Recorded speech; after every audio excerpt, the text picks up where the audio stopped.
Good morning. Good morning. All right, we're going to go ahead and get started. Thank you for your patience. My name is Lauren Reese, and together with my colleagues in the Environmental Change and Security Program, the Maternal Health Initiative, and the Africa Program, it's my privilege to welcome you to this morning's event and to the Wilson Center.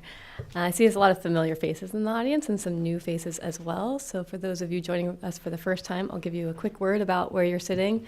The Wilson Center is a living memorial to President Wilson. He was the only president to have a PhD, so recognizing this, Congress mandated that we bridge the worlds of policy, practice, and research to inform actionable and effective foreign policy.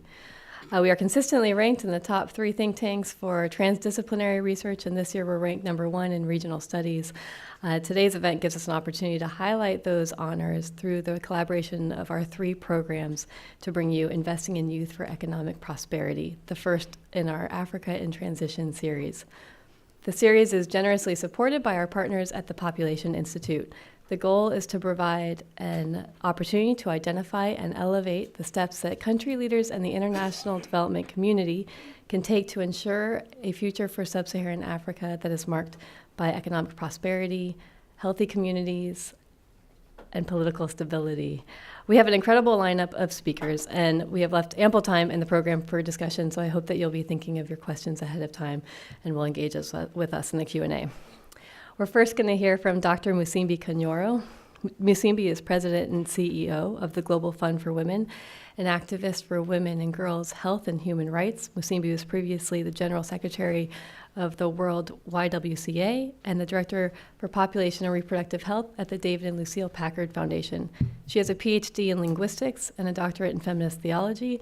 I'm pretty sure that most of us in this room would happily just sit here and let her talk all day long, but we're going to give her 10 minutes to provide some framing for the panel based on her experience and leadership. Following Musimbi, we'll hear from Dr. Parfait Ilundu, professor and chair of the Department of Development Sociology at Cornell University. His work focuses on demography and the sociology of inequality, and he's currently refining frameworks to better understand the impact of demographic change on human capital formation. Parfait is a longtime friend of the Wilson Center and consistently brings to the table not just relevant and compelling research, but research that he's actively updating and refining. We're thrilled to be welcoming Dr. Gladys Kalima Zikusoka back to the Wilson Center. Gladys is a founder and CEO of Conservation Through Public Health, a nonprofit organization that promotes conservation by improving the quality of life of people and wildlife to enable them to coexist in and around protected areas. In the years since she was last at the Wilson Center, she managed to complete an MBA in Global Sustainability and Business. Gladys is a leading thinker on integrated development and brings an inspiring portfolio of learning and practice to the table.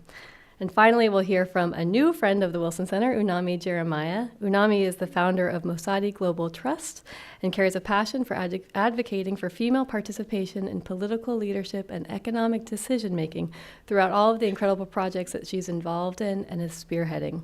She's a board member of the African Youth and Adolescent Network on Population and Development and a steering committee of the African Women Leaders Network with the Young Women Caucus. She has a master's degree in development studies from the London School of Oriental and African Studies. So with that, let's go ahead and get started, and I hand it to you, Dr. Kanyoro. Thank you. When I taught at the university, I always knew that my lesson was going to be at least 40 minutes. So let's see what we could do with 10 minutes. First, thanks. I'm really happy to come also back to Wilson Center. Last time I was here, I had come from the David and Lucille Packard Foundation and also addressed population issues. So it seems almost like the Wilson Center specializes in this area. I have been asked to give some context of demographic transition. And I'm going to do it from a very lay person's way of thinking. Because when I moved from the David and Lucille Packard Foundation and went to the work that I do with women activists in the world, if I talked about demographic transition or dividend, people would say, why are you speaking to us in Swahili? Meaning that that language is really an insider language to a lot of people. And sometimes they don't really quite understand where we are going with it. So we probably, everybody in this room is aware of the language that demographic transition is in my opinion, is an academic concept, or it could be a demographer's concept, used to describe changing patterns of fertility, mortality, and population growth in countries. And for the past, actually nearly 2 centuries, it has been used to identify the development stage and trajectory of a country as it relates to the population structure. So it's really very important in seeing how countries are progressing and not progressing otherwise, and therefore a good context for us to be able to look at Africa today. So the 4 notable stages of demographic transition are usually described as: the first stage is, or one of the stages is when the population is stationary, and that is characterized by high birth rate and high death rate. And historically, we have had that stage where there are lots of epidemics, very high pandemics and wars, and other destabilizing effects. The second stage that we usually speak about in demographic is when we have early and expanding population growth. And this is very, very much characterized by high birth rate, falling death rate, and the biggest driver here is when there is a decrease in child mortality. That becomes the biggest driver in this stage. And historically, this has always been due to either increase of medicine, sanitation, nutrition, and other things that support people to survive early childhood death, and etc. And sustaining these services usually begins to lead into a period of potential population growth and several other byproducts that could come by that potential population growth. The third stage that we talk about is the late expanding stage. And when this happens, the birth rates fall towards the death rate, and it's often due to the child mortality that was before the second stage that I talked about, reduced child mortality, and an increase in family planning intake. This may result into moderate population growth or high population growth. And the fourth stage that I want to speak about also occurs when there's low birth rates. And also at this stage, fourth stage, there are probably more educated people. Resources are allocated towards greater investments in fewer or in smaller family size, fewer children, resulting into a society that has produced a lot of people at the workplace. So the concept of demographic dividend is used to describe an opportunity for accelerated economic growth that a country can experience as it moves through, especially stage 2 and stage 3 that I talked about of the demographic transition. Specifically, when birth and death rates fall in succession, they give way to a bulging youth presence in the society. And then countries begin to say, how would they benefit from that? This change yields smaller child dependence ratio. And at this stage also, it yields a higher population of working people who are often described in demographic books between 15 and 64. I hope this figure has changed, because 15 is child labor in the ways in which we talk about labor these days. But in all the early demographic books, 15 to 64 used to be the age of where you get most workers. And in the US, 64 would be probably too young. Okay, yes. The change yields to fewer dependency. And during this period, there are more people in the labor force who, because they are better off financially, generally, or they have smaller families, they invest more resources also. And so the three factors that actually are described as creating opportunity for democratic dividend are usually a high labor supply, personal savings, and human capital. The labor supply increases both due to the increased working age population And the increase of, in the past many years was, the other notable factor was the increase of female workers into the workplace. That also has been a very important noted factor in the increased labor force. The personal savings increase because people have got smaller families, and the context in which they are staying, if there has been that kind of stabilization, is healthier. And so people spend less, and they invest a lot towards better life, so to say. And then as people live longer, human capital becomes an asset. And people invest more in social activities such as health, education, political awareness of the role of different population sectors, youth, women, etc. Many countries in Africa have achieved varying successes and challenges in their pursuit for demographic dividend. Many are at the stage, usually at the stage of 2 or 3. Very few into 4. And quite a number have stalled at the stage of 2 or are lingering at the stage of 2. And that is, if you look at countries that are described in Sub-Saharan Africa as the least developed countries, many of them on this concept would be at stage 2.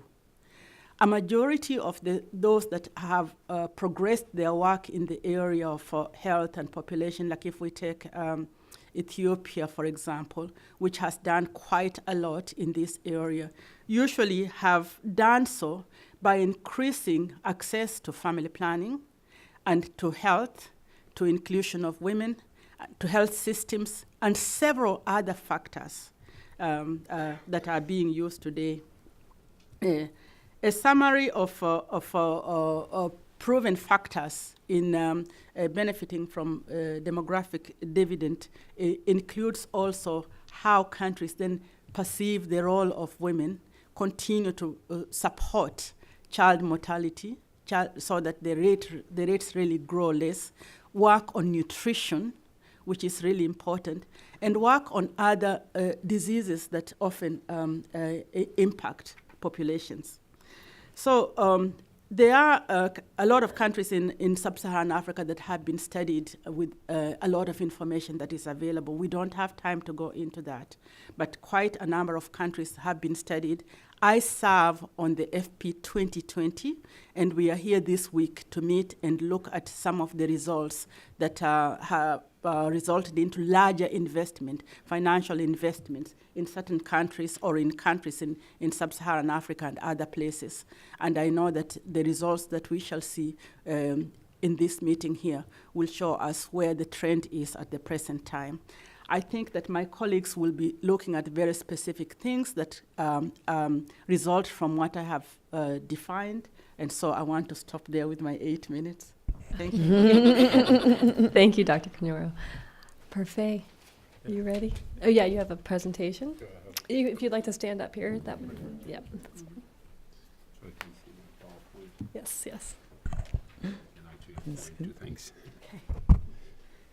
All right. It's a pleasure to be here. This is my 5th visit to the Woodrow Wilson Center, and it's always pleasant. But this time was especially pleasant because this meeting addresses a topic that speaks to a lot of my interests, including children, inequality, education, demographic transition. So you have all of the above in the same package. But the meeting also, and I would like to commend the organizers for this, has a very clever title, at least from my perspective, because it summarizes in a very small, in a nutshell, what I needed to say, the main points that I wanted to say in my presentations. And so these are the main points that I want to share with you here, and I'm giving them before my 8 minutes run out, so that you know where the story is going. The point I'm going to make are threefold. The first is that, Well, African countries are not in the middle of one transition. They are in the midst of several transitions. All of these transitions are an opportunity for prosperity, an opportunity for growth, an opportunity to build human capital. But at the same time, all of these transitions also have a potential for divergence, which is creating multiple Africa, a two-tiered Africa in which you're going to have a rise in inequality, both within countries and between countries. And so the challenge is therefore to build prosperity, but to do it for all. And so in order to do this, especially as far as building human capital, we have to move away from thinking about education and human capital in a piecemeal fashion and have interventions that are scattered, but rather think about the entire system together and think about the synergies within that system, to think about the partnerships that we can build within that system, and to think about the economic integrity and viability of the entire system. So these are the points that I'm going to make, and I'm going to try to give you suggestions along these lines. And so let's start with the first point, which is the multiple transition. Today's youth in Africa are growing at a time of tremendous change, and a change that is occurring on multiple dimensions. There are transformation in the economy and the nature of work. There are transitions that have to do with culture as more people move into the city with globalization. There are transitions that have to do with in the politics, the advent uneven of democratic governance. But importantly, there is a demographic transition that Dr. Musumbi just talked about. Now, what the discourse has been so far around this demographic transition is a tendency to talk about this in terms of changes in fertility and age structure, and not so much in another component that is fairly important, is changes in family formation. Another limitation in the discourse has been that a tendency to talk about demographic transition in terms of its aggregate dividend, meaning the benefits that entire countries are going to get, as opposed to recognizing that these benefits, the dividend, may not be shared, that we may have some countries or some groups within countries that are going to get a better share of the dividend than other social classes. And so there's a potential for divergence and growing inequality. And so the challenge that is facing countries is basically to take advantage of all of these transitions and make it possible to achieve economic prosperity, but to achieve it for everybody. And so I'll start with the contention that we need to address inequality in Africa because it's something that is under-discussed. There's a tendency to view Africa as sort of a bastion of pervasive poverty, but the truth is that it's actually becoming the epicenter of inequality. And so let's just start with the current situation. I think this is data from the World Economic Forum. If you take today, the statistics vary depending on whether you look at World Bank data or other sources, but by and large, if you take the top 10 countries that are most unequal, 7 of these countries are in Africa. This is not something that many people recognize. 7 of the 10 most unequal countries are in Africa. Worse, these inequalities stand to get even worse in the future. And they stand to get worse because of what is happening in patterns of reproduction. Many demographic factors are going to come into play, including class differences in maternal empowerment, in assortative marriage, but most importantly in differences in birth rates, class differences in birth rate. Throughout Africa, virtually with no exception, there's a pattern in which you have the top quintile of the income of the wealth distribution that has way fewer babies than the bottom quintile.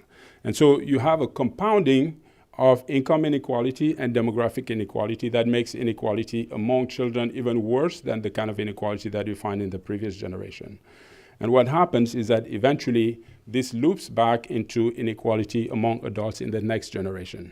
So we are in the midst of a budding or initiating cycle of inequality in the region. And so again, the challenge is to avert that growing inequality while at the same time building human capital for everybody. And so what I'm saying, or what I'm going to suggest, is that if we really need to build human capital, we have to think beyond, we have to stop thinking narrow. Human capital is not just about school. It extends beyond schools, before and after school, and even outside the boundaries of schools. We have to look at the entire system. We have to look at the entire chain by which human capital is produced. And that chain starts from birth, and even before, to the transition to work. And so you can take each of these individual pieces of the chain and look at the problems that are faced there and try to solve them one at a time. And it would be, I think, possible, but it take more resources, and it may actually be counterproductive, because some of the gains that you achieve here can come at the expense of gains that you achieve someplace else. And so what I'm suggesting is to think about this in a more systemic manner. And so within the system that I propose, I want to suggest that we should focus on the youth that are in transition as the entry point, and to do 4 different things. If we, again, the first thing is to think in terms of a system. The second is to start from this group here, see this as a key group from where to start. Okay.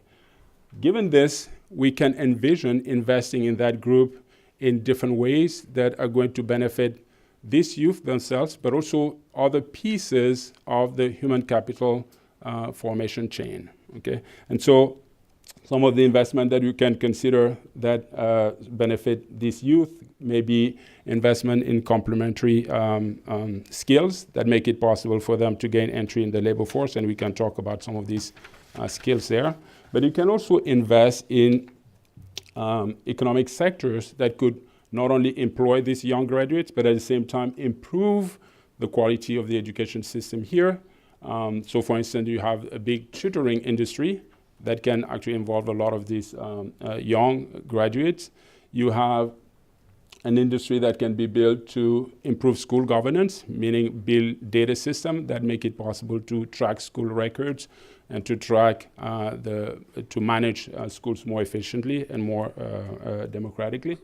But these youth are also very important for the near future. The size of these cohorts being pretty large, the decision that they're going to make about fertility, and that was the point that Dr. Musumbi was making, as well as parenting, are going to be tremendous for the future. And so to the extent that you keep them with the skills that make it possible for them to plan their families and their lives more effectively, then it's a great investment in human capital formation as we move forward. So the second point, as I said, the first was to focus on this group. Second, to think synergistically, think about policy interventions that affect different points in the chain. A third principle that I would emphasize here is to think about the integrity of the entire system. Very often the two systems, the different pieces of the system are connected.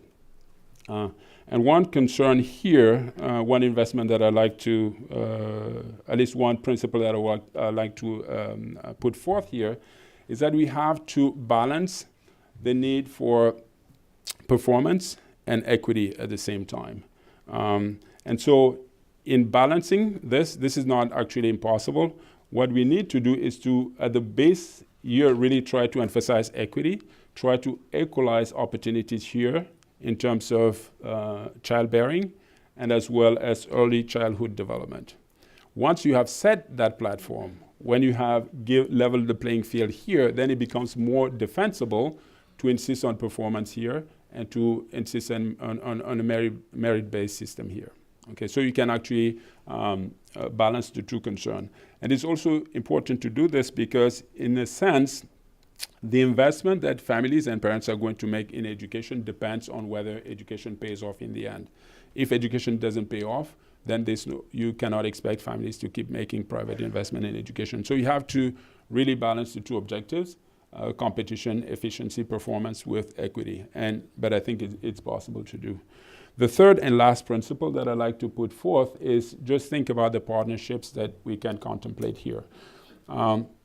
Typically, as you think about this chain, sort of as you move from childhood to young adults, there seems to be sort of a division of labor in which the families are more in charge here. Then you have the school system being the only actor here, and then here employers and the world of work here. And so they tend to be kind of separate. Everybody's specialized and working on their lane. But in fact, what I suggest is that there should be more collaboration and partnerships between all of these actors at different points of the chain, not just public-private partnership, but also partnerships with youth groups as well as existing institutions. And so this is basically the three principles that I wanted to set for you so that we can get a conversation started. I can probably add a few more later, but this is a good starting point. Thank you. Thank you, Parfait. That was wonderful.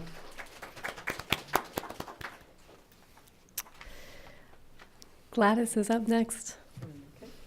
Parfait, if you want to sit in Gladys' seat, she has a PowerPoint too.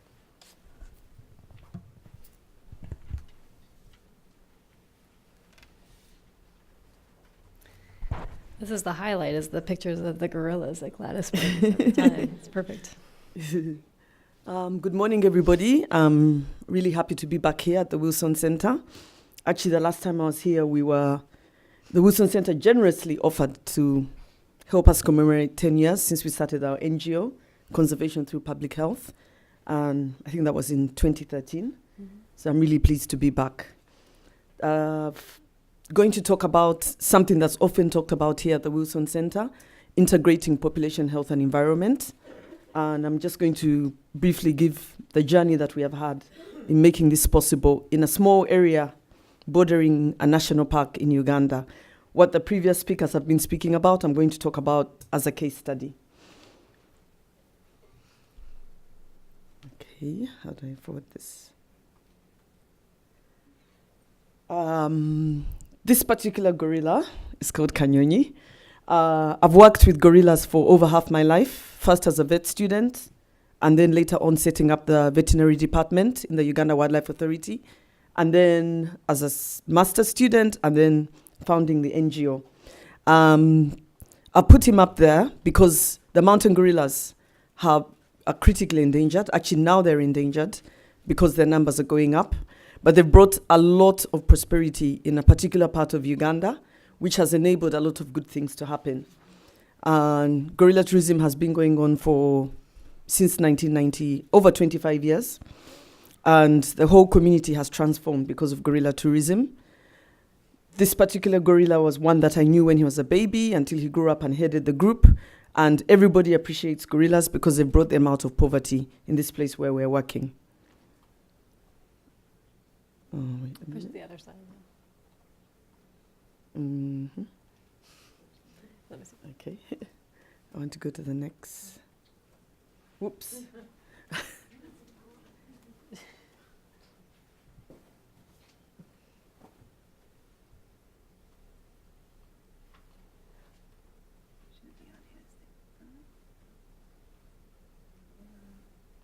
Are they all on the same thing?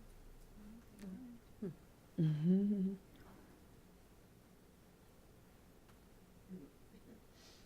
I don't know what happened. You just push this.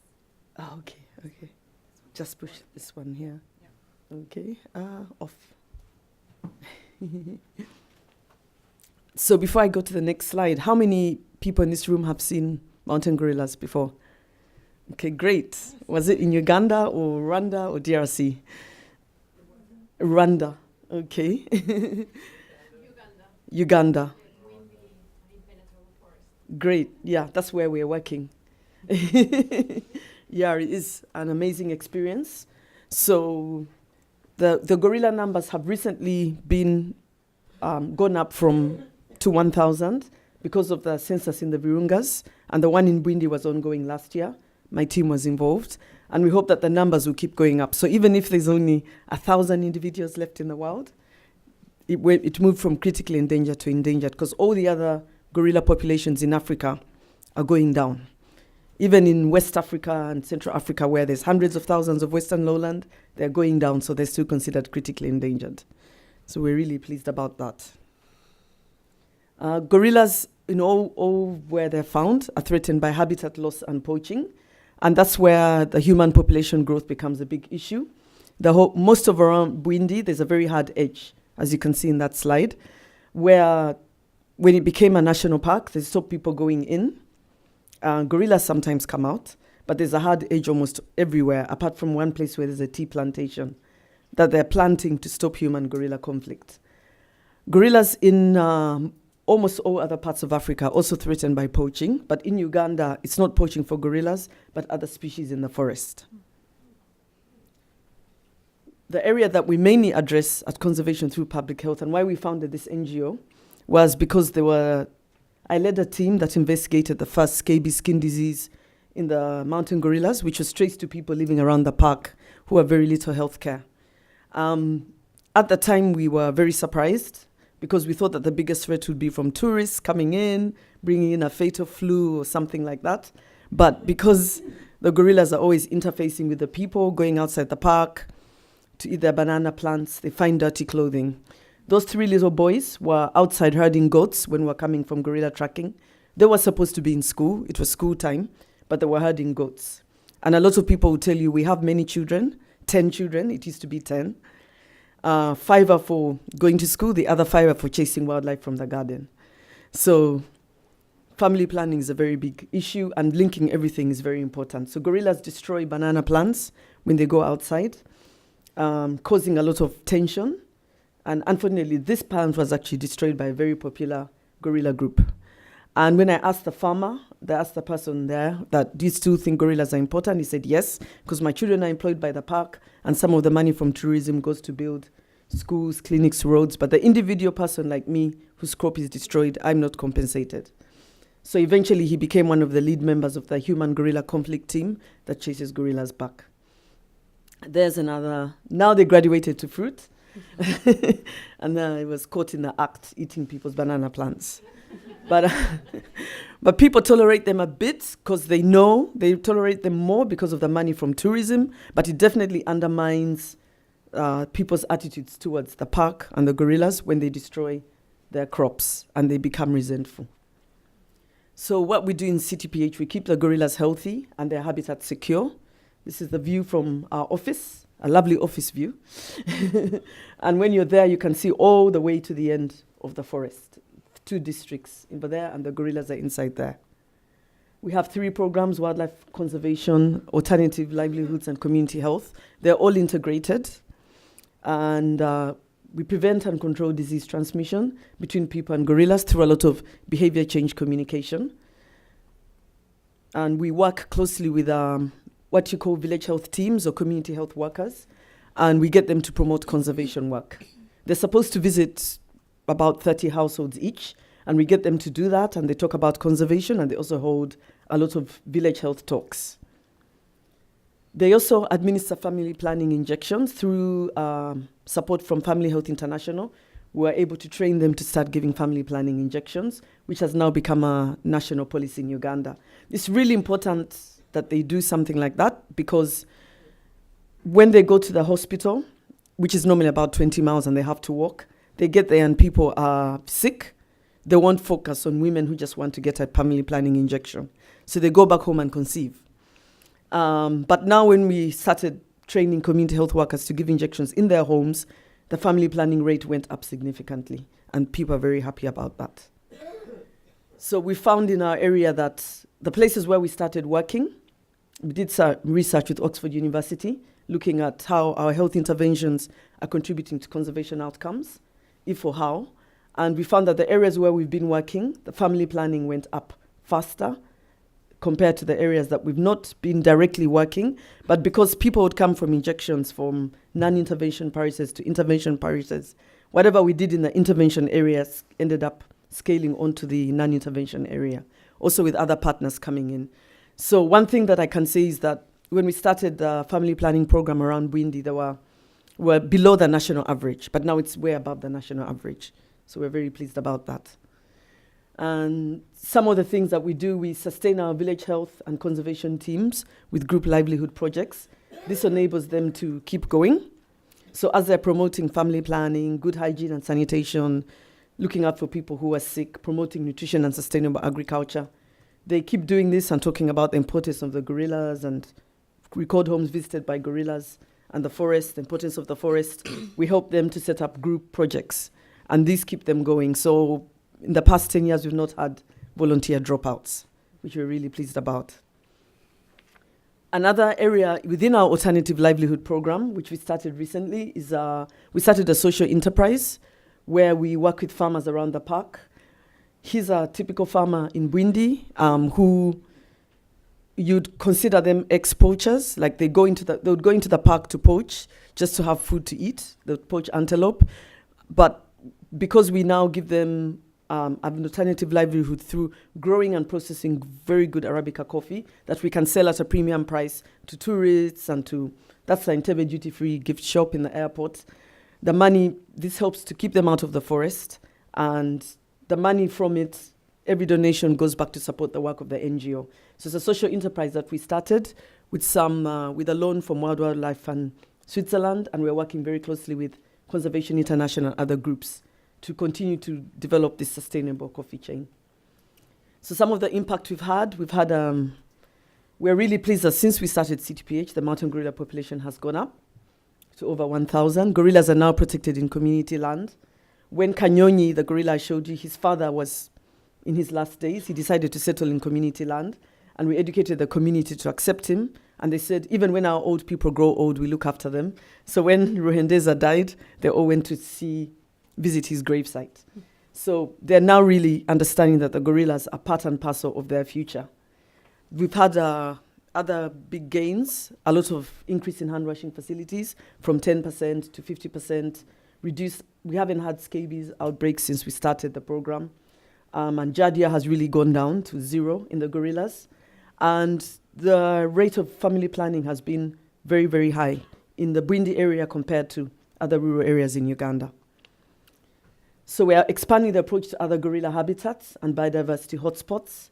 In Budongo Forest, which is home to chimpanzees, we're working closely with the Jengudo Institute, and they have a lot of issues. They're not under the national park, they're under the Forest Authority, so they're more concerned about trees than animals. There's no tourism revenue that goes to the community.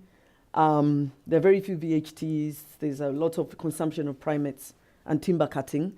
And then in Mount Elgon, there's very poor community and national park relations, a lot of encroachment. And in DRC, there's a lot of insecurity, and contraceptives are not free. So as we're scaling up the approach, we're looking at the different ways that we can address this issue. And it's actually very interesting and exciting, but we're working closely with the partners on the ground, the government and the NGOs on the ground. So those some of the gains that we've had is that we're now engaging all village health teams as village health and conservation teams because we found it was much more efficient, and we've given them logbooks that help them to record data much better. These were 2 areas where we're working in Mount Elgon and Budongo. And some of the areas that we're looking at, we want to really develop a policy. We want to influence policy more effectively. So we've teamed up with the Uganda Poverty and Conservation Learning Group, which is a group of NGOs and private sector who want to address poverty and conservation together. And we're developing a policy brief with International Institute of Environment and Development. And to the donors, we want to say that integrating healthcare and management of wildlife is very important to contribute to conservation and sustainable development. And to the Uganda Wildlife Authority, we want to get them to get their community to integrate conservation outreach within working with community health workers to spread the conservation outreach. And with the Ministry of Health, we want their village health teams to also promote conservation. And with the NGOs, we want to tell them that the model is sustainable, but they need to make sure that they manage everything very well. And we feel that this approach contributes to quite a lot of the SDGs. So it's a very cost-effective way of reaching the Sustainable Development Goals. Thank you very much. And for more information, please visit our website and follow us on Facebook and Twitter. Thank you. Thank you, Gladys. Finally, we'll hear from Unami, be sharing her experience in advocating for women and girls' empowerment and leadership. Good morning, everyone. Thank you for taking time out of your schedules to be here with us today. I am a young person. Well, according to the laws of my country, I'm still young. I still have about 7 years before I become a non-young person. So I think I'm going to relish those years as much as I can.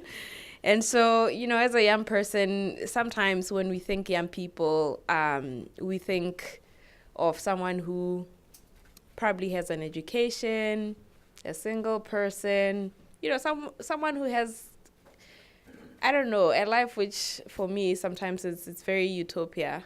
But when we look at young people today, we need to understand that young people exist in different diversities.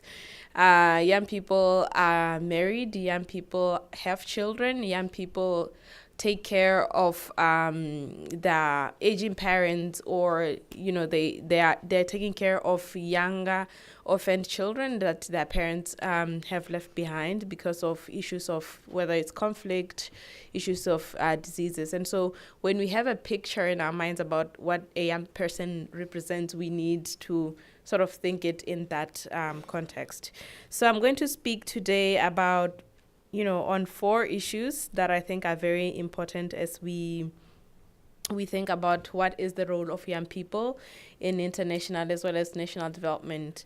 And so the first thing that I will talk about is, 1, opportunities. A lot of the times, young people really want to be part and parcel of the national and the global development process, because our skills oftentimes are used on a voluntary basis. The expectation is that you're going to give your time and your skills to a cause for free. No stipend, no transport fees, no housing, nothing. Just bring your skills, bring your time. And that is what the expectation is. And we have found that, well,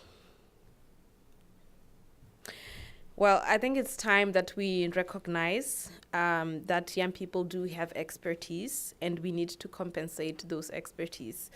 Organizations, for me, have to employ skilled young people and diversify the demographic.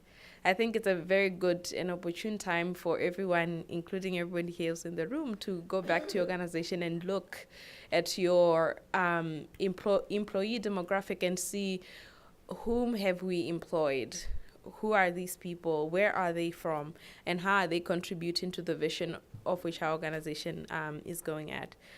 And we all know, or if we don't know, that there are about 11 million young people who are entering the workforce, or are expected to enter the workforce annually in the continent of Africa for the next decade. And so right now, a lot of governments, a lot of NGOs are still grappling with that number. How are we going to employ these young people? And for the most part, these 11 million young people are at risk of unemployment as well as underemployment. Because most of the time they do not have the experience, the work experience that is needed to complete certain roles. And so they have to start from somewhere. And so we find that when they do get jobs, sometimes those jobs are not secure jobs, they're not sustainable jobs. And we also, secondly, talk about the opportunity for women especially to participate in the public policy processes. We know that right now there are about 23% of women are in parliaments globally. And we know that politics has, for the longest time, has been a very male-dominated sphere. But we are seeing, bits and pieces of progress in different countries of women and young people who are coming to these spaces. We see, and we need to see, much more than the number of women in parliament, but the quality and the presence that they bring into these institutions and the influence that they will have in terms of changing policies that are going to work for everyone else. And so we have seen some traction in our continent in terms of women who are in these public policy institutions. We have seen some traction in Mali. We have some in Botswana, in Ethiopia, in Zimbabwe, in South Africa. But those are just the outliers. It's not what we really want to see. We want to see more women serving in parliaments. We want to see them being supported to run for political office, because we know that a lot of the times, people talk about the glass ceiling and how it is very difficult to break through. And I think glass is easy to break, for one. And I think we need to stop talking about the glass ceiling and maybe talking about a concrete wall, because that is what women are experiencing today. It's a concrete wall for you to break through. Because if it was a glass ceiling, I believe that we would have broken that glass ceiling by now. And, we are yet to see more youthful and more gender parity in our parliaments, in our diplomatic leadership, as well as in the corporate sector. And of course, there are always challenges when women and young people and other marginalized communities try to go into those spaces. We've seen that a lot of people who have spoken out and spoken up against some policies and some leaders, we've seen them either being put into jails or they just go missing. And so when other young people see that, everybody sort of takes a step back and says, is it worth it if I'm going to be jailed for saying, well, the government is doing wrong on this issue? And then the second thing is that we need investment in our ideas, investment in our education, and investment in our health. Because young people seek their ideas to be seen and to be funded, because these are the solutions to the challenges of our localities. But we don't just need seed funding. We need consistent and long-term funding, as well as some of these ideas to be adopted into national budgets, because that is the only way we can sustain some of the work that young people are doing. If we have a budget line item that is within our national budgets that is going to fund these programs over time, it's a very important thing. And then secondly, just because students are in school does not mean that they're learning. I don't know if people have read the recent report which was released by the World Bank on the Human Capital Index. This index quantifies the contribution of health and education to the productivity of the generation of workers. And for African countries, we are doing extremely poor. We're at the very bottom of this index. While the world average is about 0.57, most African countries are at 0.4 and below. And so this needs to change, and that means that we have to invest in the quality of our teachers, the kind of investment that goes into training teachers. We need to see this profession, as something that is not your plan B. Just because you did not become a scientist or a chemist and now you just say, well, I might as well just go into education and teach. You need to give it the respect it needs, but also we need to see how, the treatment of teachers change in terms of how we compensate them, how we value them as an asset in our national policies. But also we need to change the notion that vocational education is a plan B associated with failure. Because, in our different countries back in the continent, most of the people that go to vocational training are people that did not do very well in that secondary education. And so we see that if you do not get a college education, you are somewhat not smart or educated or worth doing anything within the community. And so we need to change that notion. It's a very important thing. And then we need to also revise our school curriculums so that they incorporate the jobs of the future. We are seeing a lot of technology which is coming in, but for most students, the only time they'll learn to have a computer is when they start secondary education. Whereas here, my son is in kindergarten, he's 5, and already now, they start to do a lot of work in the iPads and the computer at 5. And so we need to also change that notion and include that within the curriculum of African countries. And lastly, young people need to take control over their reproductive health, and they need better access to that.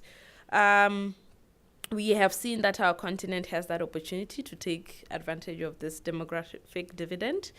But we also need to embrace agendas such as the ICPD agenda, because now we know that there are challenges with unmet need for contraception. There's challenges in rising adolescent pregnancy, and there are issues of child marriage, and we have, over 100 million girls who are out of school globally today. And so governments need to embrace comprehensive sexuality education, but also include nutrition as an important aspect of human development. So you need to have, a budget line for nutrition, because without it, we risk issues of malnutrition and stunting of these young people. And then I'm going to also talk about accountability, to say that, young people want our government, we want the donors, we want civil society, as well as the general public to be accountable for their actions and also their inactions. Our governments have become signatories to multiple regional and global commitments, but they somewhat never see to follow them through. And sometimes when they attend these annual gatherings, it's always, the same group of people. We don't see the diversity even in the delegation in terms of the women present, the young people present. We need to see a change in that. But also governments and donors need to work hand in hand with civil society organizations, because we are seeing a shrinking space within civil society and the role that civil society plays in national development. And then I'm going to talk lastly about, equality and justice. That, we know that patriarchy has become a cancer in our societies. And so we need to stand up and work against it. We have to, at the back of our minds and at the core of everything that we do, we need to have a respect for all human beings. We need to lead and to live in love and peace. And so that means inclusion of both women and men in the development process. We need to see each other as equal partners in that. We need to see the need for equality and parity to be reflective in our values, to be reflected in our culture. And we need to see a change even in the demographic of our workspaces, and unity against injustices and discrimination. And so what is a key takeaway that my call for action is that we need stronger institutions that would retain our people to work in our continent, because a lot of people are, leaving the continent because of conflict, fragility, and weak institutions which are not retaining the much needed human capital. But we also need to invest in generational education and health outcomes. We need to see this as a generational thing. It's not a 5-year campaign. It's about a generation, and so we need to change that. And also we need a multi-sectoral approach and better fiscal management, because if we do not have strong leaders that are going to be accountable for every penny that goes into the government coffers, we are going to have a problem. And we do not, the reason why we have, a lot of issues of corruption and projects that do not come to completion is because we do not have strong institutions, we do not have strong leadership that is going to be accountable and better manage our fiscal. And so that is my contribution to this discussion, and so we welcome questions from the floor. Thank you. Okay, thank you, Anami. That was wonderful. Thank you to all of you. I think that you presented a number of severe challenges, but also a lot of opportunities and ways forward, I think. I know there's probably several questions in the audience, but I'm going to take the prerogative of the chair and ask a couple of myself. I wonder if each of you could share an example of where you've seen a very successful intervention, and what were the unique traits of that intervention that allowed it to be successful, but how could it be how could it be scaled up or repeated in a similar context? Musimbi, we'll start with you, if that's all right. I think, I mean, you've managed such a large portfolio of these projects and really have been a leader in terms of framing the way we're thinking about these issues and what we're doing. So maybe you could share just some best practices as well. Okay, thank you.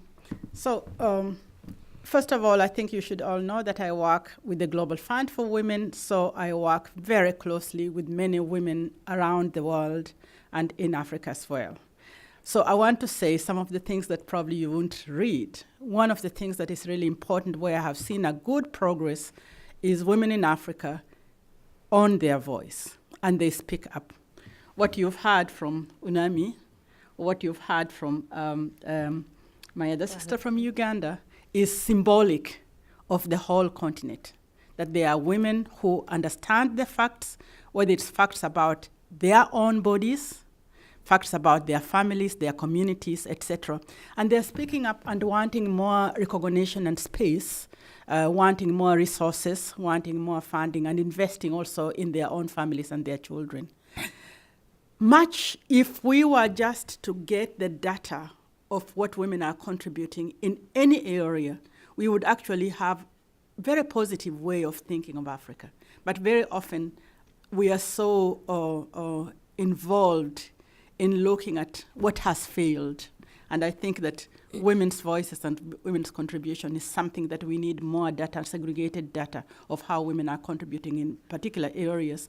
And even for themselves, when we think about things like presence in the workplace, because women do go into every section of the workplace, we will see that they have made a difference in being in several areas. The area that is most often missing is the political presence of women. There aren't enough women in government governance. There are some. We always, of course, use Rwanda as a great example of more than 50%, but it's not enough for us to just quote Rwanda. We have a woman president in Ethiopia. It's not enough. We had one in Liberia. It's not enough. That is an area that needs to be increased. When women are in leadership position, you see other areas impacted as well. And that's why I wanted to mention that one. Related to that, I think that many countries, individual countries, have invested a lot in community health workers. Mm-hmm. And I could bring in country by country, but now I see that the pattern is quite widespread on the whole continent. And some countries have brought that to very good scaling area. Countries like Ethiopia even saw a great community health workers program in Malawi. There's no country that I can name which hasn't actually heard that it's important to invest in community health workers. And what they do is what was exemplified. They are able to take family planning right to where people are. They are able to find out whether communities are suffering from other things that keep us not getting to where we want to go, including stunting. And there's quite some investment in the area of stunting and child health that I'm very pleased about to see as a progress that we are making. The whole debate of the last 5 years on improving health systems, I also believe that has contributed quite a lot to where we are going. Areas of challenges remain youth unemployment on the whole continent. I could go country by country, but there are a lot of educated young people that need to go somewhere, and they need to be able to contribute more. But the planning of education in relationship to employment needs a lot of help in that area, and so a lot of youth unemployment, and that's a loss of needed skills and labors that we need. I think I should stop there because my colleagues will have a lot more to say. Thank you, Musimbi. Parfait. I wonder, Unami and Musimbi both have pointed out that there are skills, there are voices, there are a lot of opportunities that could be better harnessed. So, you've talked about the different investments that could be made along the sort of phase from early childhood up through its transition to work. Could you talk about who could take a hold of these investments and initiate them in the different decision-making levels? and how youth and women can be a better part of that conversation? As far as who, it's basically everybody. But as far as the... Got that? I mean, everyone has a role. I didn't mean that facetiously. Right. I think the government has its strengths and weaknesses, broad coverage, sort of stable resources, relatively long-term horizon, accountability. The private sector has its strength, resources, but also weaknesses in terms of profit orientation and a tendency to include the poor. NGOs, to the extent that it's part of their mandate, also have a strength in terms of the non-profit orientation, but at the same time, problems with accountability and coverage. And so everybody has a part to play. I think as far as youth, I would just echo what the last speaker said about the special skills. There are niches, especially as far as technology goes, as far as just vision and new aspirations go. Youth can make a difference in the school system. And I spoke briefly about how to make, basically use technology to manage school systems better, track individual students, which is kind of a routine thing done in countries that are technologically advanced, compile data and monitor data on school performance. There's a large industry there that can be both a source of employment, but also a place where you can improve the school system in general. At the same time, I would tend to, I think early in my remarks I talked about these partnerships has to be sort of negotiated and somewhat innovative. There's a partnership that I didn't have a chance to talk about with sort of this cross-generation dialogue. In many ways, they're in sort of today's youth as I see them, no longer youth, I'm sorry. But the way I see them, they're between two cultures. And I think, to the extent that they can harness the best of both cultures, they would be in a terrific place.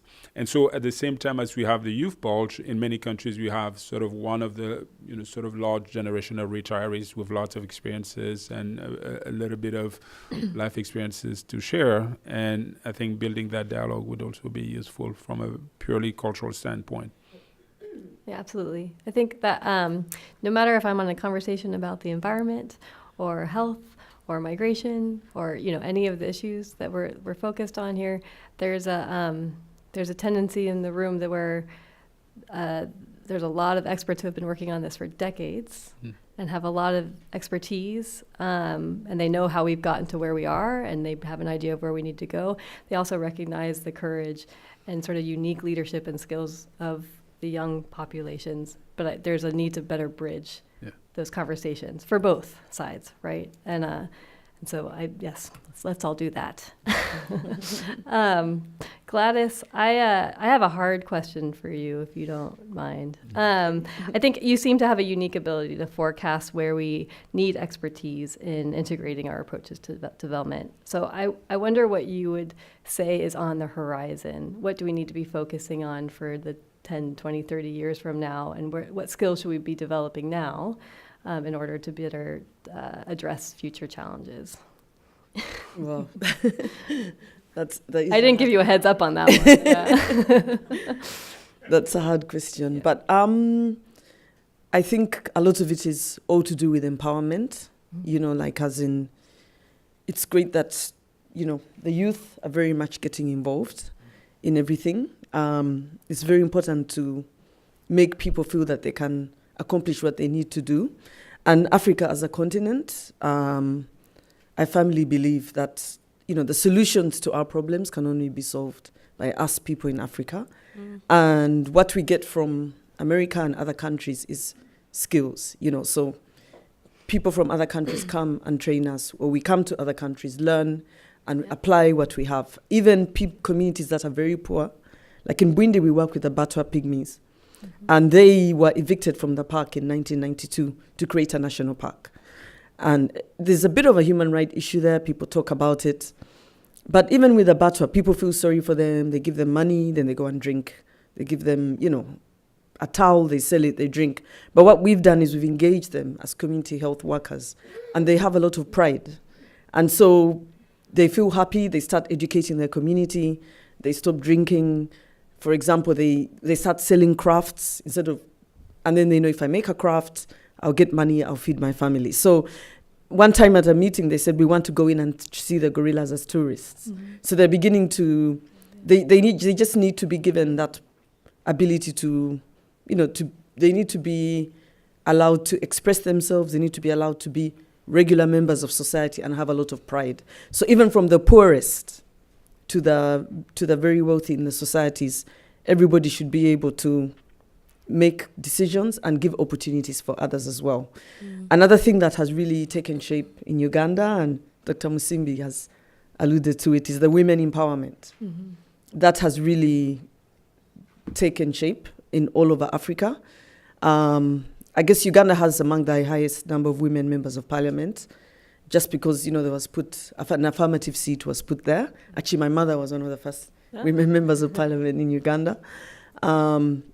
And also in conservation, we realize that there's a big need in Africa to have more women taking leadership positions in conservation.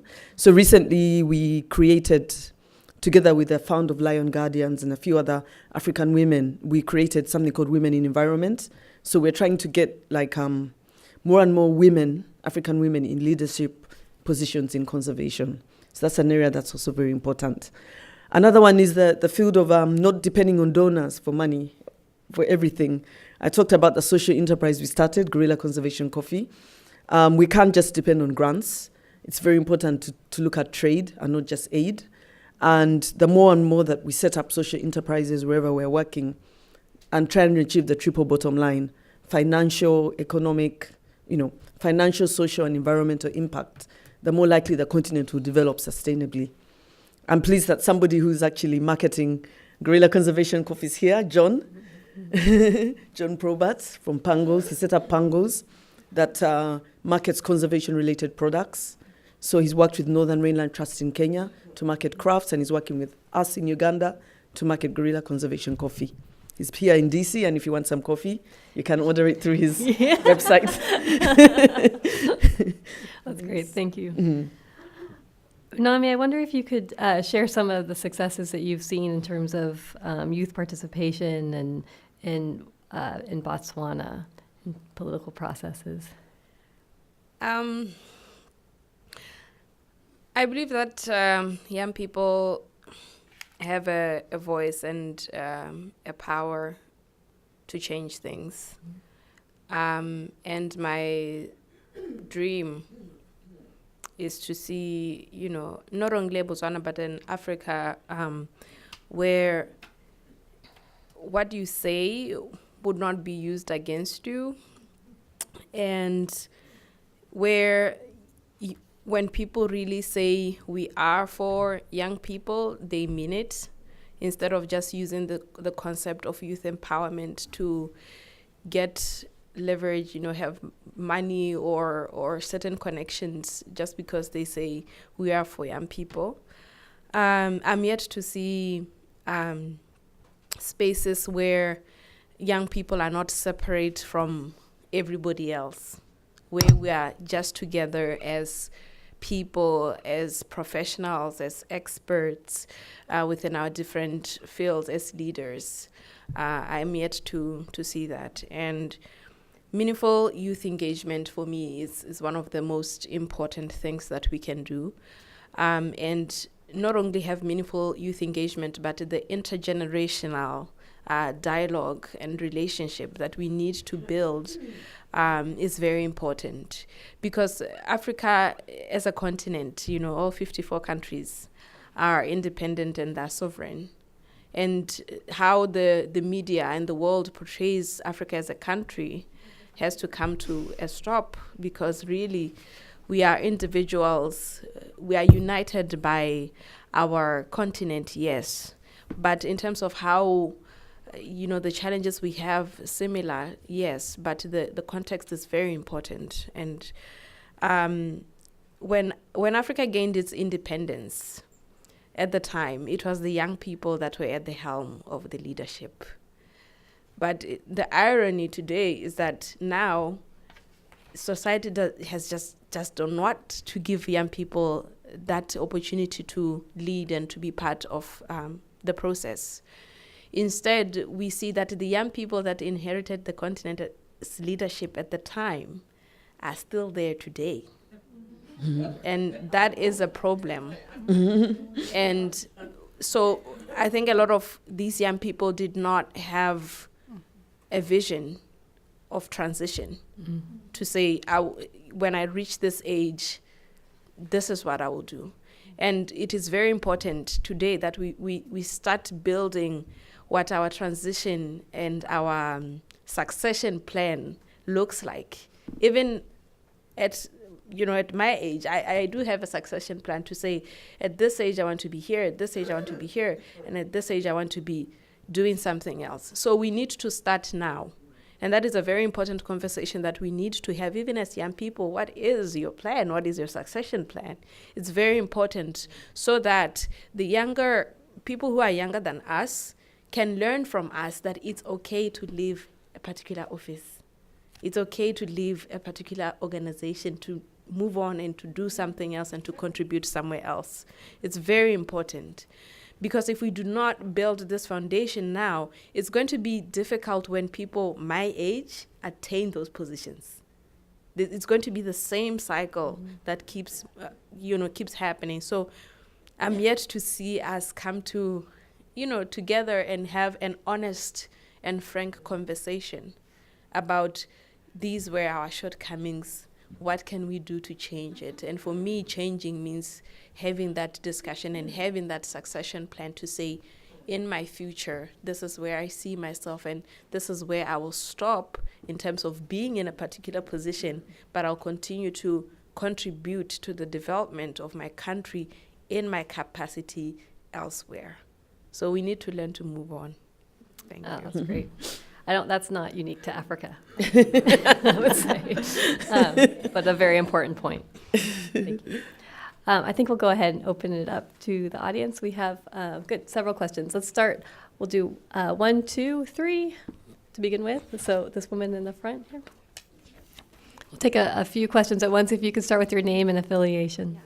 Good morning. Let me begin by thanking the entire panel for your phenomenal presentations and for the work that you're doing. My name is Marisa Ensor. I'm an applied anthropologist with Georgetown University.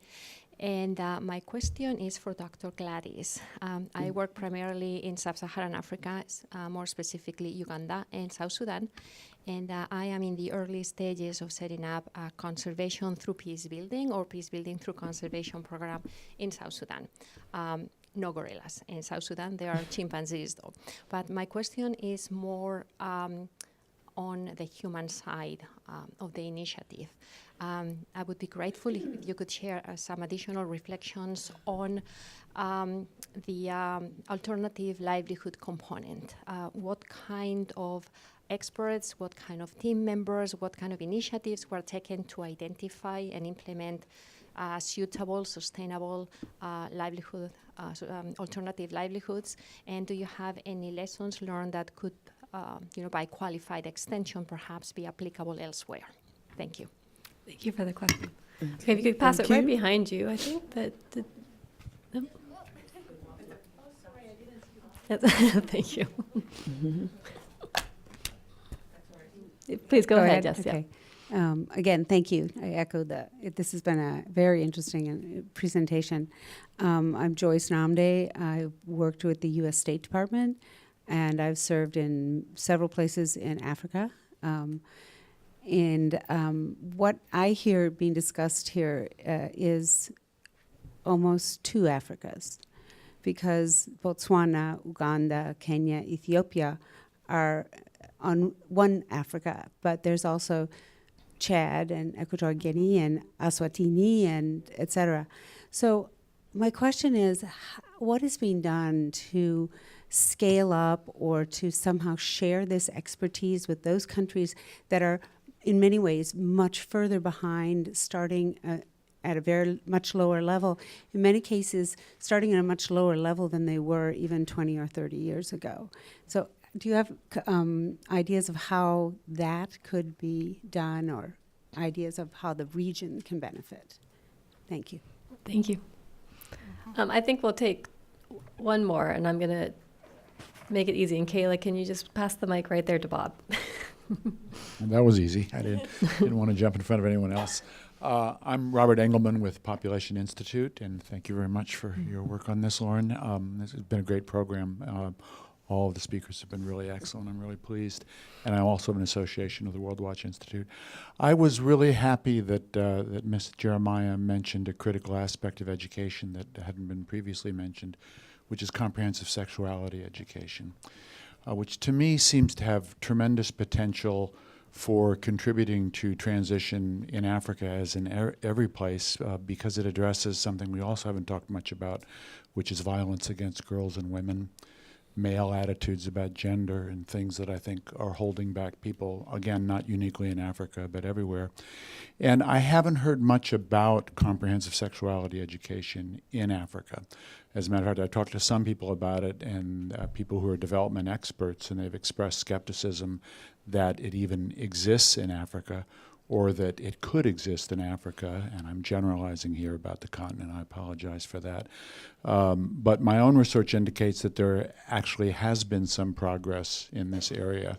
And I think, I guess I'm interested in whether Ms. Jeremiah or perhaps Professor Luyendanyege could say a little bit more about whether it does, whether there is potential for it, whether it exists in Africa, and how it might be placed in the context of thinking about education, empowerment of women and girls and youth, and helping Africans face the issues they face in this transition. Thank you. All right, I think we'll start with Gladys on the question of the alternative livelihoods. Yes. Yeah, that's a great question. I guess, like the whole alternative livelihoods thing, we often find that it's something that someone has to feel that it replaces what they're doing. So if they've been hunting, it should be able to give them more than what they've been doing hunting. So part of the reasons why we decided to focus on the coffee around Bwindi is even when you'd go gorilla tracking, you'd go through coffee fields, and you realize that it's always good to also have a livelihood that somebody's already doing. Don't force them to try something new and promise them that it will solve all their problems. But Uganda's known for, coffee and gorillas, basically. But it's one of the largest coffee exporting countries in Africa, and people have been doing it for decades. So what we thought is, why not work with people who are already doing it, but this time around help them to get a better market and a better price by doing things right. So that seemed to work really well, because we're not forcing them to take up a new activity. But one thing that really sometimes makes a lot of alternative livelihood projects fail is the market. A lot of times, us as NGOs, we focus on training people up, do your thing really well, whether it's honey, coffee, tea, but we don't think about the market. But because we set it up as a for-profit social enterprise, support from WWF Switzerland, from the moment we had to find the market. So we told them, look, we're only engaging Arabica coffee farmers because that's a market that people like, that's a coffee people like to drink, where they'll pay highly. And so from the beginning, it was like that. Even when we called them for meetings, we don't give them allowances. We told them, we're here to train you. We're helping you to build up your businesses. And it's more of a partnership. And I know that in other parts of Uganda, some groups have tried to do growing of chili peppers in areas, especially where elephants come out. The first season, it really worked. But then the second season, they couldn't get market for the chili peppers, and the people got annoyed, and that kind of started failing. So the area that we always don't focus on is the market side. So it's really important. I was just at a conference in Boston, Specialty Coffee Association conference, and someone in CI mentioned, they always talk about the 3 Ps, people, planet, profit, but people forget to talk about market. Without the market, people won't have these alternative livelihoods that will keep them outside the park. So looking for something that they normally do. Like with the Batwa pygmies, they like dancing a lot and entertaining. So if they know that if they dance and entertain, someone will give them money, which will support their families, that's fine. But don't ask them to do something that they wouldn't normally want to do. It will be very difficult for them to have it as an alternative livelihood. Mm-hmm. That's great, thank you. Somebody want to take the next question on how to scale up or share experiences of some of the successful experience of countries with some of the countries that are further behind on the continent? Okay, I will try and answer that, but also come back to your question on CSC. I think the thing is, we have all these categorizations that categorize our countries as lower income, middle income, upper middle income, all of that, which is great to see where we are. But then in terms of how we proceed to bridge the gaps, most of the time it's a lot of aid, a lot of loans, a lot of things which in the long run are going to have problems, because people either will not be able to, countries pay back the money because they've accumulated so much debt, or they have received so much aid that now they're very they're dependent on that kind of help instead of doing them nationally. So I think the first thing would be, the African Union as a regional body. For me, it has to be that place where people are able to share information and share best practices, because everybody looks to the AU in terms of, what are we doing next, where are we going next. But it brings back the important important contributions that my colleagues were saying about, we do not see a lot of women at the AU. We do not see a lot of young people. So sometimes how do we then begin to see a different vision when half of the population is left behind in those decision-making spaces? And I think we do not have a very good way of documenting our stories. I think it's a challenge. We don't have a way of documenting our stories such that we can export and share across countries. And so most of the time people, rely on the mainstream media to understand what is happening in country A, B, C. But, those same channels do not sort of facilitate the better ways in which countries can share information. And I think we could do better in terms of exporting services and people to work in different countries within our continent. It's just that people are challenged about security, about security of their lives, security of jobs. And so sometimes when countries are not able to provide that, it's very difficult for me to, leave Botswana, where we have been experiencing, high levels of peace, to go to a country which is very conflicted. And so until we have countries come together to build those institutions that can guarantee some of those benefits, we're going to have a hard time in terms of people migrating. But also even within these countries, there are rising levels of xenophobia, where now other people do not want to see other Africans come to their countries to work, to go to school and so on. And so that's, it's a cultural thing, it's a people thing that people need to have an honest conversation about themselves and say, people who are migrating from other countries are not here to get your jobs, but they're here to contribute to the bigger picture of regional development as opposed to taking away jobs. And on the concept of CSE, I believe that the challenge that we are having as African countries with CSE is that people believe that comprehensive sexuality education is teaching young people to have sex. It's about the physical, sexual intercourse, as opposed to giving young people options, information about options. And of course, research has time and again proved that when young people have this information, they're less likely to have sex than if they didn't. And so I think what is most important, which my colleague brought about, is the issue of the school governance. If we have these young graduates that are coming into the school system to better that governance and to get the data, the statistics, keeping track of who's in school, who's out of school, why they're out of school, we have a better chance to build up a case when we have the data to support our argument, which in most countries we do not have.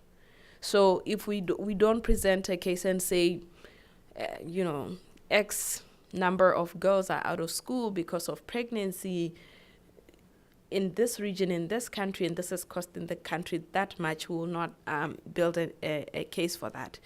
But we've also do not have means that are tracking the issues of sexual and gender-based violence within the school system. We find that young girls get pregnant, and sometimes they are impregnated by the school teachers and the school administrators. And instead of someone, being allowed to go and face the law and everything, we transfer the teacher to a different school. So we do not even begin to discuss that problem on its own. And there are a lot of younger girls who are leaving the school system due to this child marriage, which is, for me, is statutory rape, because we've allowed our beliefs and our practices to take control over the lives of younger women who do not even have a voice to say, I do not want to get married. I want to go to school and complete because this is what I envision. And for me, the only way in which we can really embrace comprehensive sexuality education is to have that data, yes, but to also involve the parents. Because oftentimes I think these programs, we target young people in the school setting, but we forget that these young people do not live in a vacuum. They live in a house, sometimes with parents, sometimes with guardians. They live and exist in a community. And so if that community and if that household does not also have the same information that these young people are getting in a school setup, then, once you get home, you might as well just leave your CSE out the door and come into my house. And so I think we need to do better in terms of how do we then bring the parents into that conversation, but also how do we even bring the community leaders who have strong influences within the community, within the household, and within our council and parliamentary structures. And so, I think. That's great. Thank you, Anami. Musimbi, Parfait, or Gladys, do you want to add anything to either of those last two questions about sharing information? And I think that was very comprehensive. Just a couple of things that we should remember. The policies that happen even here impact how countries interpret their, especially information about sex. The gag rule currently is going to impact whether other countries all over the world can actually even introduce any education at all about sexual education and sexual information. Mm-hmm. And I think that we need to be apprehensive about that. The second thing that I wanted to be able to say is that this idea of comprehensive sexual education is a problem all over the world because people misunderstand the return on investment. And when I'm talking about it to groups, whether it's in the USA or elsewhere, I usually ask them whether teaching somebody how to drive well makes them have more accidents or it makes them better drivers. Good analogy. I think the whole idea is for us to be able to make human persons who begin young to understand enough that they can be able to protect themselves or have sex when they want and who they want it with, and be safe and healthy. And I do say that there is some understanding in this becoming much more alive now than we had, say, several years ago.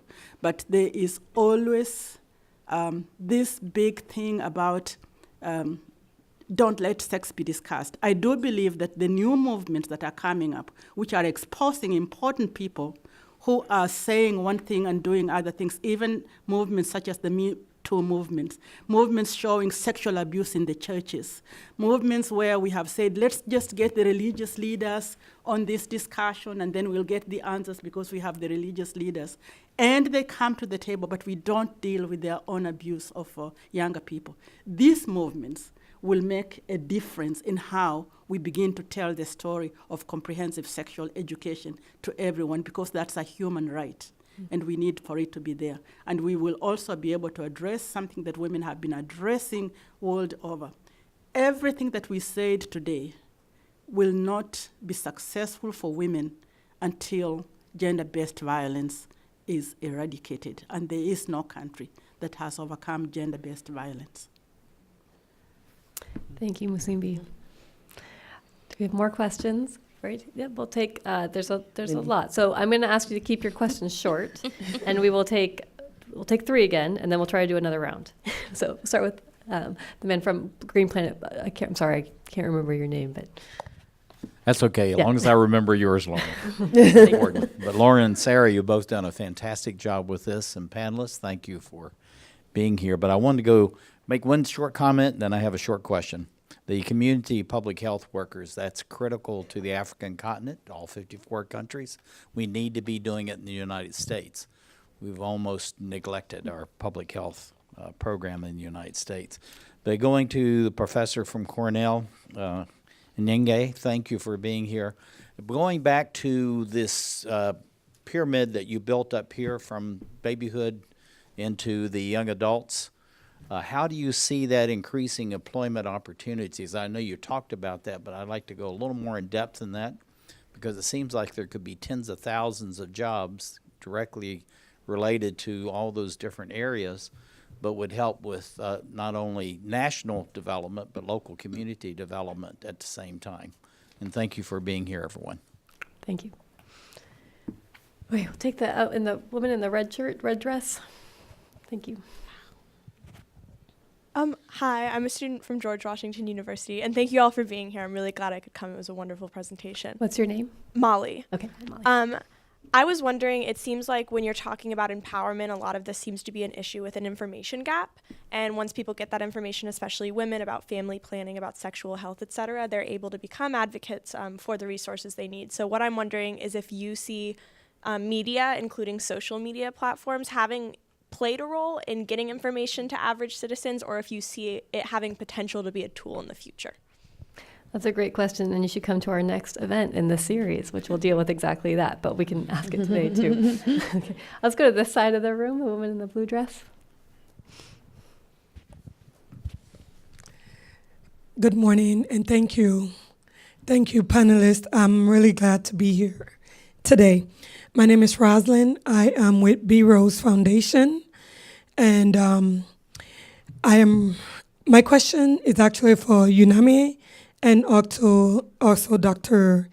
Kayoro. I think I said that right. Yeah. I hope I did. I am from Sierra Leone, but grew up here in the States.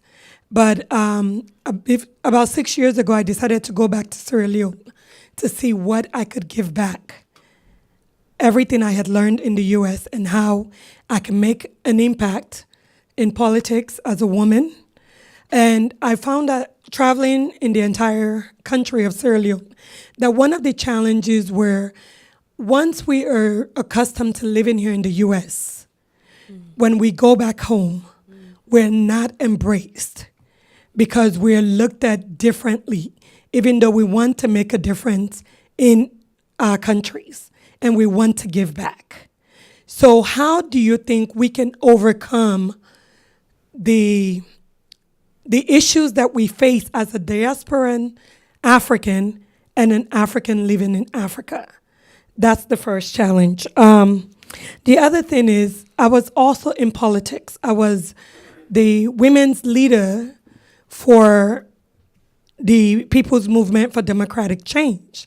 So we decided to form an organization called All Political Parties Women's Association to increase women participation in politics, because we knew the men cannot make decisions for us as women. However, we had challenges not just from the men, but also from women who do not want to see other women in leadership role. So what can we do as women in Africa to overcome some of those things? I know you said. Oh, that's okay. Those 2 great questions. Thank you. Oh, yep, I'm going to pull the mic. Okay. Yeah. I'll Those were save the 2 rest for the next series. Yeah, and we can always chat for a little bit afterwards too. I think the panelists will be available. Okay, so for the first question, Parfait, I think that one was for you, looking at the pyramid and where there are employment opportunities connected to that. Yes, thank you for that question. And I'm going to probably tie it to the earlier question about comprehensive sexual education to hopefully make a broader point. I think if we look at the entire, with the CSE, I think there is a basic assumption underlying this sort of reliance on this education. That is, there's a deficit of education, number one. And that is the big problem. Okay, there certainly is a deficit of education and information, but at the same time, you have to pay attention to the structure surrounding girls. They can have the information they need, but at the same time, if you don't change the structure around them, you're going to still face the same problem. If you look at data on the context under which young girls are raped, it has nothing to do with information. It has to do very often is sort of close relatives.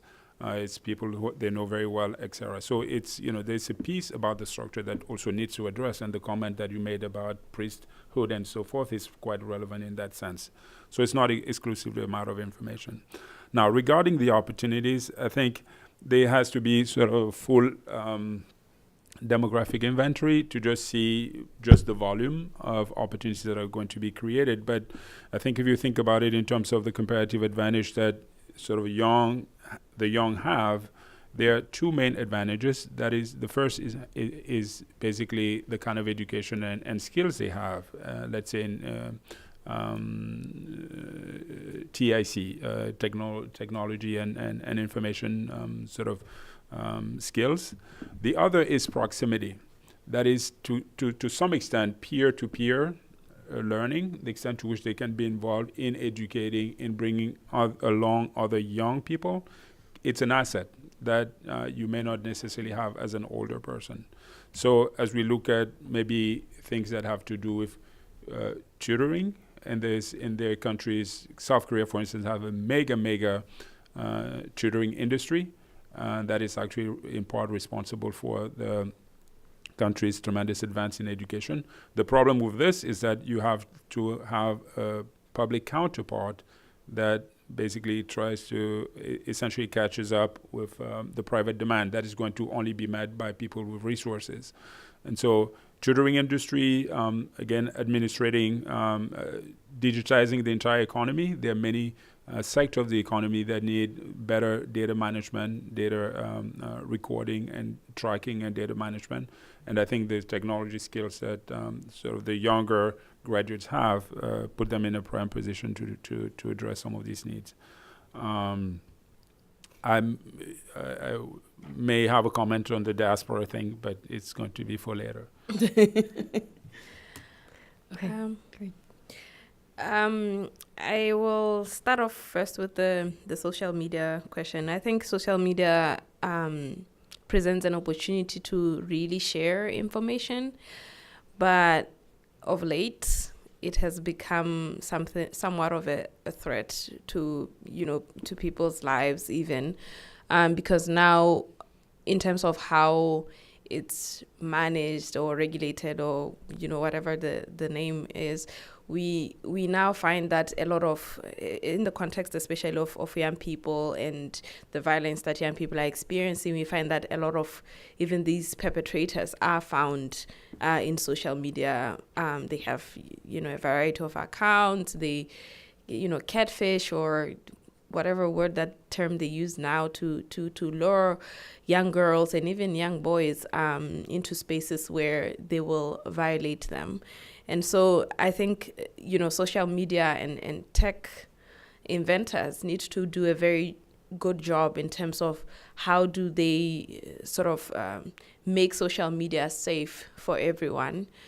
Because now we're experiencing a lot of bullying even within social media, and we find a lot of young people in that space being bullied and bullying others. And so, what kind of protocols can these, inventors implement within their social media platforms to mitigate those kind of issues and the information that they share?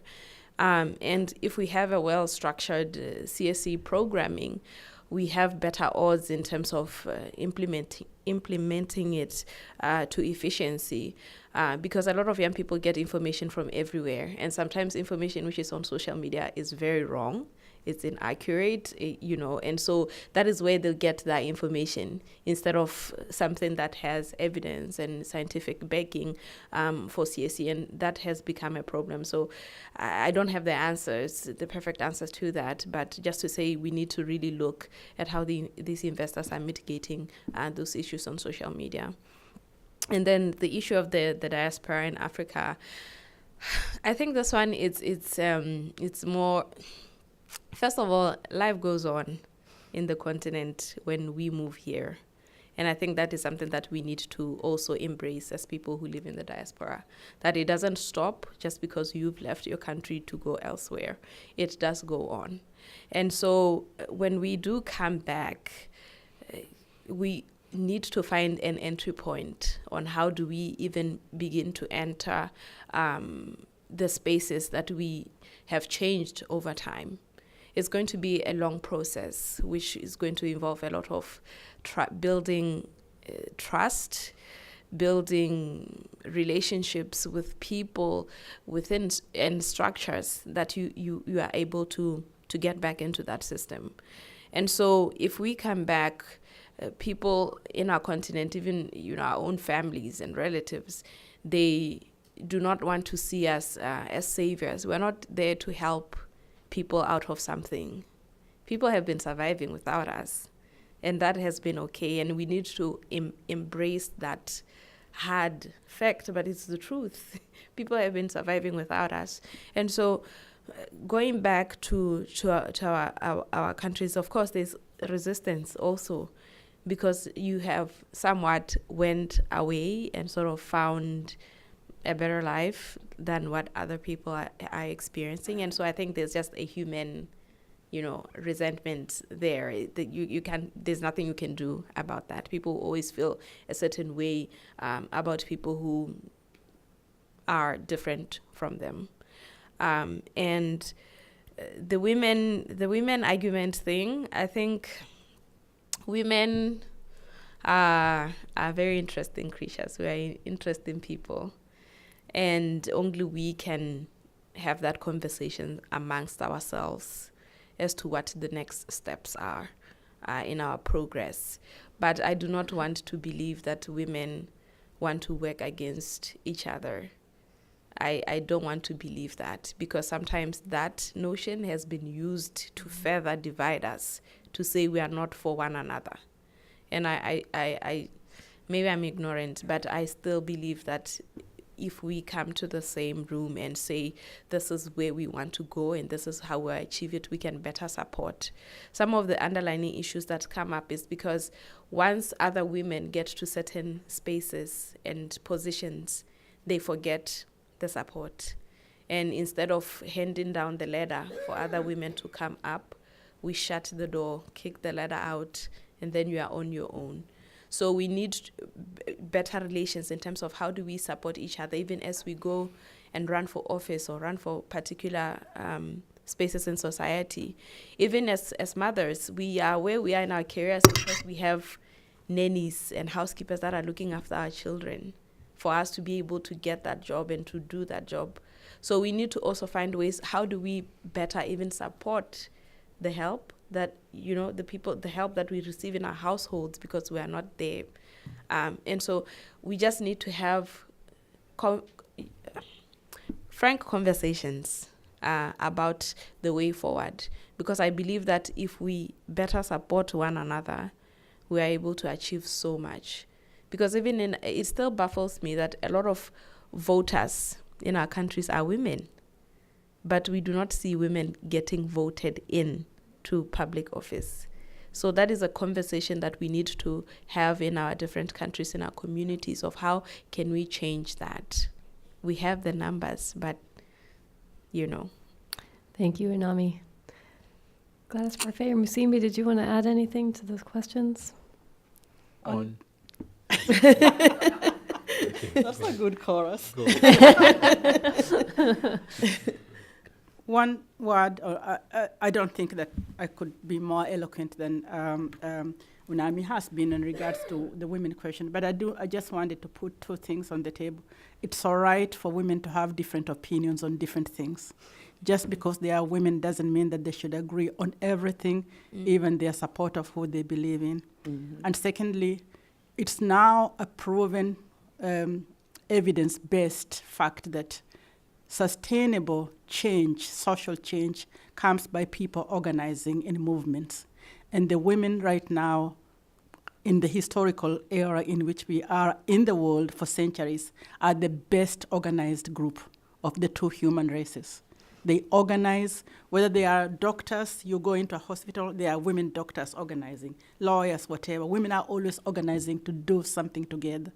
So when we have individual experiences from time to time of not being embraced by one or two or even by a whole group, it's not an indication that women don't support each other. Otherwise, they would never be such organizers as we find them. Thank you, Musimbi. Parfait?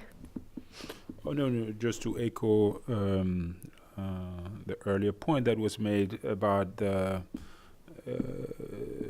process of adapting and contributing being one that is painstaking and that one that demands patience. I think as you go back, you may really want to contribute, and it's a huge effort. It's a sacrifice. It's not easy to just change the environment. It's not from here to there, but you have to think carefully about the perceptions, about what you bring to the table, whether in terms of ideas, whether in terms of connections or resources, but also how you are being perceived and how you manage this expectation. This is something that really takes time. You need to build trust. You need to check your own motivations. And then through time, you can actually find an entry door. I find many examples of people who have been able to succeed, but it's not an easy path. Thank you, Gladys. Maybe just to add that the gender stereotypes are everywhere. You know, right. Even if I have to mention, you know, the last presidential elections in America, it's like how many women voted for Hillary? You know, the gender stereotypes are everywhere, whether it's in the developed countries or in Africa. People generally think a man should be the one to take the lead. So we all have to break through those gender barriers within ourselves. We just have to. And also, maybe I just wanted to say that at least in Uganda, I'm sure in some of the other countries, we've made significant strides in women empowerment. Significant. The Speaker of Parliament in Uganda is a woman. I don't know. I just feel we've made significant strides, whether it's conservation, tourism, veterinary, you know, healthcare. The continent is moving. It wasn't like it was before. Like women, the role of women is really becoming more and more recognized in society. And I think it just needs to keep going. I think we've made even bigger strides than some developed countries, I have to say, in some areas, as far as women empowerment goes. So, yeah, I think we should be hopeful for the future about that. That's a good reminder. Let's take two more questions. I think the man in the middle with the suit jacket on and lavender shirt right here, Druid. Start with him. Thank you very much. I'm Tom Brownlee from International Youth Foundation. I really appreciated Parfait's framing of the education system and the argument for focusing on young people in the school-to-work transition and the need for institutional partnerships across families, schools, employers, and later talking about governments. I'm curious, my question's for any or all of the panelists. In your country, where have you seen successes in incentivizing those different actors to actually come to the table and discuss these issues and prioritize young people that we've been discussing today? Thanks. That's a great question. And one more. Let's take the man on the end there in the white shirt. Yep, thank you. Thank you. My name is Trey Taylor. I have represent two organizations. One is Verdant Power. It's a renewable energy company that produces mechanical, electrical power from water currents. And the other is a nonprofit called Anchor Coalition, which is all about securing water and energy for communities. Verdant Power is all about building sustainable communities. So here's my thought that goes to vision and youth. Your question or your thought? No, it'll come to a question because this is really important. We're all sort of scooting around what the real big issue is when it comes to economic prosperity. And the economic forces driving the global economies right now is globalization, the IT revolution, and climate change. Mm-hmm. And all of those represent new opportunities for youth and education. Mm-hmm. From an energy perspective, the world is moving away from central power to decentralized power, meaning local, clean, indigenous resources.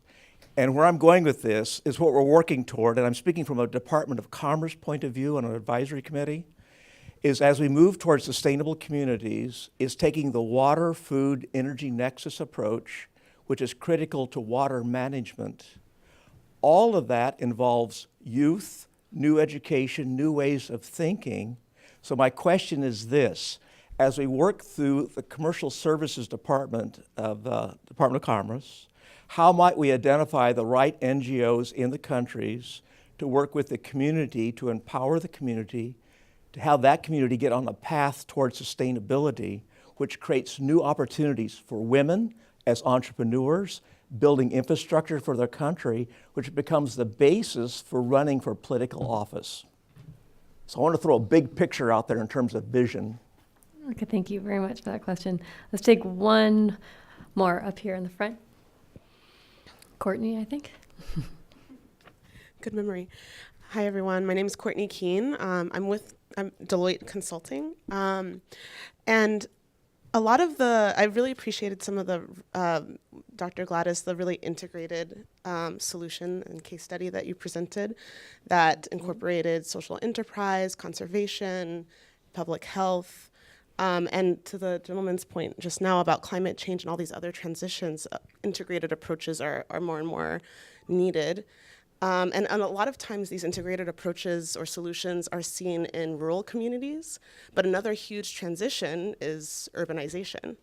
And so I'm just wondering if, this is open to the whole panel, if you could talk about how we might take some of those integrated approaches and apply them in an urban context, especially given that the growing middle classes in some of these, in some certain countries on the continent are really going to be found in, the large and secondary cities. And so how do we leverage that human capital in those cities and the growing youth populations in those cities in some of those integrated approaches? That's a great question. So I'm going to go down the panel, and I think we'll just do 1 minute each, if that's okay, because I don't want to take up too many. We've gone beyond our time, so noting that. So if you can address the questions and any final remarks you want to make in the space of 60 seconds. We'll start with you, Musimbi. Okay. The question from the International Youth Foundation, if I gave you that question back, you'd answer it because I know your work and you work across sectors and you have quite a lot of work that has also embraced African countries. Yes, there are groups that work across sections.